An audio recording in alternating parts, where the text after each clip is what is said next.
I'm Stephanie Steidlits, and I am a postdoc at Lonnie Shea's lab at Northwestern University. Yeah, tell us a little bit about the research you were talking about. And so we are actually working on strategies to repair spinal cord. And for that, we have these materials that are actually made out of the same material that resorbable sutures are made out of. And they have an open porous architecture, and they have these channels that can actually physically guide regenerating axons down the spinal cord. And so what we wanted to do was to figure out how open this architecture needs to be to where it integrates with the tissue, we get tissue growing in, yet this structure doesn't collapse for our axon guidance. So we tested these in a mouse model of spinal cord injury, where basically we cut out a section of the cord and we put this material in.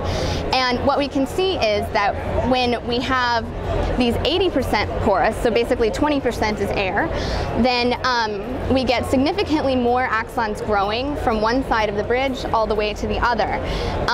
And this is actually, we get about 10 times more neurites than we've been able to get previously, or other people have reported, which is a pretty significant result.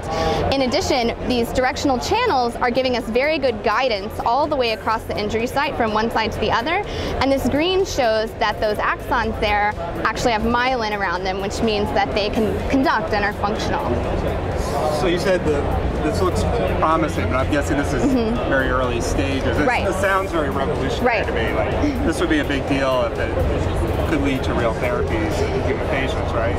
Right. So one thing that we still need to work on is that even though we get about 25% of fibers that are in normal cord, which may be enough actually to get quite a lot of functional recovery. And for a spinal cord patient, I mean, that's very significant. However, what we're not getting is we get some of these fibers are myelinated, but a bunch of them are not. Right. So we're actually adding a component to this where we have a genetic vector that we can load onto these materials, and they encode for different factors that are supposed to increase this myelination.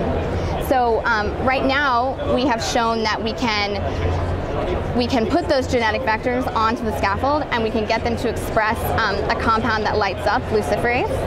And we can show that we get sustained expression of that for at least a month inside of the mouse. So now what we're doing is we're making genetic vectors for these factors that we think will increase myelination, and we're going to load them onto the bridge and see if we can increase that. So I think before it would go to an actual clinical setting, we really need to show we're getting that functional regeneration, and then we would need to do behavioral tests in the mice as well. Great. That was very interesting. Thank you very much for your time. Thank you.